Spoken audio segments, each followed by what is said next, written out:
everyone. I'm looking forward to doing some art with you today. Today we are going to learn how to do one-point perspective drawings. Before we start, I just want to point out a few things. This is called a one-point perspective drawing because it all starts from this one point in the center of your paper. I also want you to notice that there's sort of like an invisible X that runs through your paper, and that's going to be a really important guideline for doing this one perspective drawing. Notice that the things back here are small and they get bigger as they move towards you because the things that are here are close to you and the things here are farther away. So let's get started. You are going to need a piece of paper, and you're going to need a pencil, a ruler, and a pretty good eraser. So the very first step in doing this perspective drawing is setting it up. So we're going to fold our paper. First, you're going to fold your paper hamburger way. So line up the edges, crease, and I go to the sides like that. And then you're going to open your paper up and you're going to fold it hot dog way. Once again, line up your edges. I like to go to the middle, and then while I'm holding it here, crease it to the side. So when you open your paper, you should see that you have a cross in the middle of it. Okay, now you're going to need your pencil. You're going to put a dot in the center of your paper. So before we start here, I just want you to make sure you pause the video when you need to so that you catch up if I'm going too fast. So don't forget to pause. So once you have that dot in the center, you are going to take your ruler and you're using it as a straight edge, and you're going to connect from the dot to the corner of your paper. You don't want to push too hard on these lines. You want them to be sort of light. So you're going to go and connect the center dot to the corner of your paper in all four. So I'm actually going to turn my paper because that makes it easier for me, but you don't have to. So you're going to connect the dot to the corner in all four directions. So when you're finished, you should have something that resembles an X. Okay, now we're going to use a little bit of our measuring part of our ruler. So at the bottom here, you're going to make just a little dot 2 inches in on this side. And I'm going to keep the ruler because my paper is exactly 11 inches. I can come into 9 and put a dot there, but otherwise you can move your ruler over and you need 2 inches from the corner. Now that you have those dots, you're going to connect the center to the dot on either side because we're creating our sidewalks. And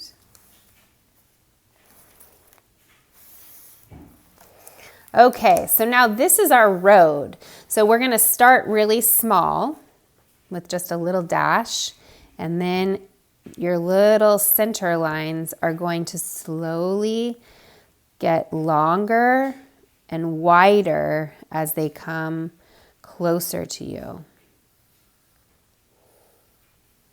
And the last one probably is going to go off the page, okay?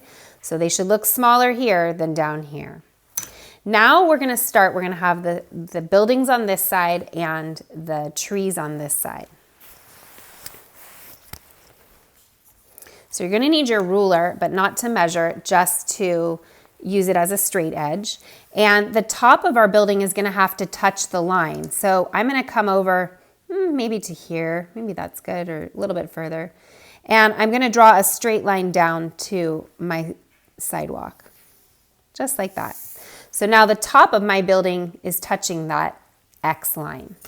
And then I'm going to go over with a straight line to the edge of the paper. And now I'm going to make the side of the building. So I'm not going to slant this much. It's a big slant. So it's going to go past the line, but just a little bit. I've got a little bit of a slant. This line's going to be a little shorter than that line there. So just a little bit shorter. So notice this line is shorter than that line. And then once I have that line, I'm going to draw it all the way back down to the bottom. Now the fact that this corner went above the X line is just fine. As long as it's not like way over here, you're just fine. Okay, so now we're going to repeat that step. I'm going to do it one more time, and then I'm going to speed up the video. So I'm going to start by figuring out that I need, maybe I'll start here on my X line for my next building, and I'm going to draw down and then I'm going to go across. I'm going to tilt my ruler just a little bit, making a slightly shorter line to the side, and then I'm going to come back down to my sidewalk, just like that. So let me review with you. It's a line up, a straight line over, a slightly diagonal down, and then down to the page. You're going to do this all the way until the dot. I'm going to fast forward, pause the video. Once you've drawn all your buildings, and you may not have 4, you may only have 3, you're going to add roofs to your building. I'm going to show you how to do 2 different types. The first type is a rounded roof. You're going to draw a rainbow on the top there, and then you're going to draw a line directly over to the side like that. So let's try that again on the middle building here. A rainbow, and then directly to the next building. This line here, we're going to erase at the end, don't worry. The other way to do a roof is a triangle roof. So I'm going to go up, back down. Notice this point is not exactly in the middle. It's a little bit closer to this side. And then I'm going to draw it straight into the other building. So let's try that again. Up, back down, forming a triangle, and then straight back into the building. Now you've made your roofs. Okay, we're going to shift over to this side. We're not going to do details, and we're going to draw our trees. So before we draw our trees, we need to draw our sidewalk lines because that's going to help us with our trees. So you are going to use these points on your building to draw these sidewalk lines. So we're going to start together, and I'm going to use my ruler. And the first sidewalk line on this side with the buildings is going to go all the way to the edge of the paper. And over here, it's just going to go between the 2 sidewalk lines. So it will look like this. So just between the 2 sidewalk lines, and this side is going to go all the way across the building. Now this next one, we're not going to go across the building. So I'm going to line it up there. I'm going to do it across the sidewalk. And once again, across the sidewalk, stopping at the building, not going across it. Now we're going to repeat this pattern all the way down. So across the building, not across the building. The next one's going to go across the building.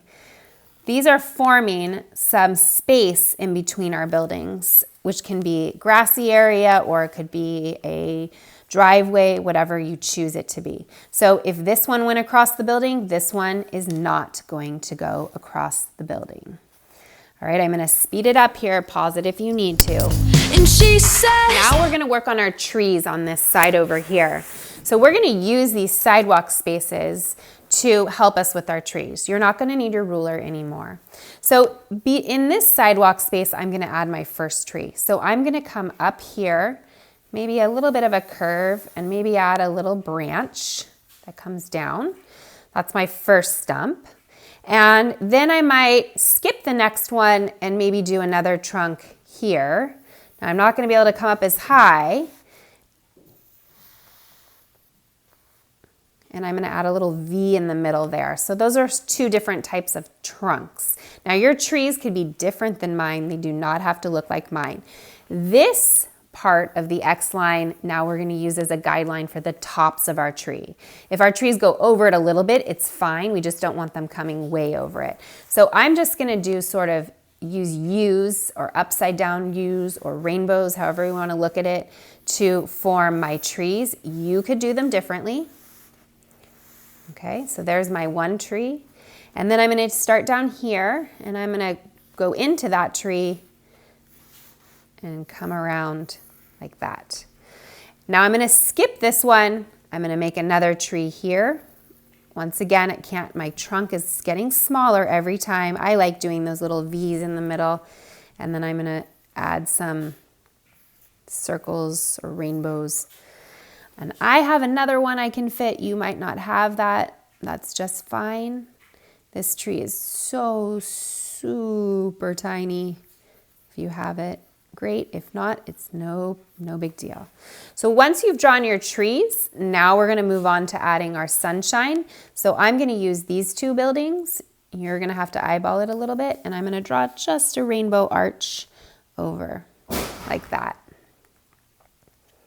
All right, now that we have our sunshine. We're gonna add a few clouds because we wanna see what's close to us and what's far away in the sky. So I'm gonna add a big cloud over here, a medium-sized cloud over here, and then I'm gonna add a baby cloud that's far in the distance there. I'm gonna add a couple little birds. And now you're done. Now you need to add some details. So I'm gonna give you a couple ideas. You need to add windows. Here's some ideas. One might just have a single pane in it. One might have a T in the middle of it. You wanna add doors. Maybe you wanna add an awning and make the front of one of them like a little shop, you know how they have little awnings like that?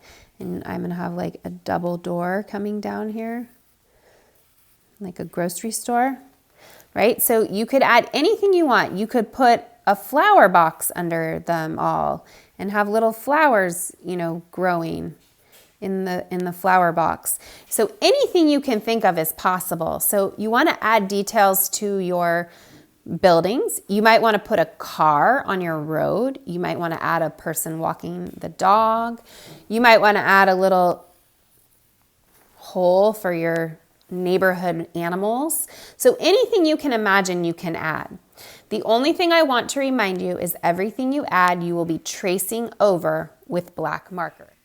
You will need a thick or thin black marker to trace with. This is an example of what a picture would look like if you used a thin black marker, and this is a picture of what it would look like if you used a thick black marker. This line going up here and this line going to this corner, you are not going to trace. That is the only lines you're not going to trace. You can leave them there because after you're done tracing, then you're going to use your eraser and you're going to erase them. I can see what he is going through.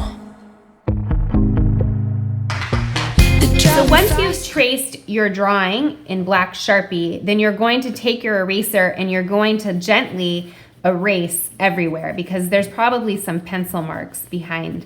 And that's when you're going to get rid of those X lines that I was saying weren't going to be there.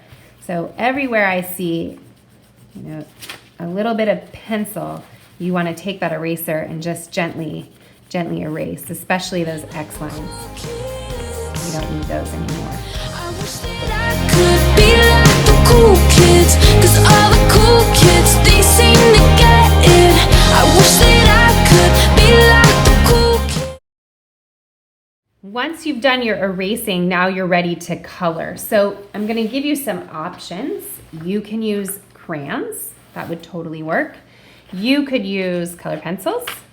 You could use markers, you probably need big and skinny. This is an example if you use markers. And this is an example if you choose to use colored pencils. I wish that I could be like the cool kids, like the cool kids.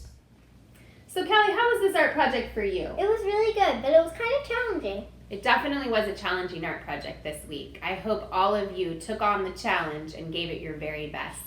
We sure had fun doing this, and we hope you did too. We look forward to seeing you next week. Bye, everybody.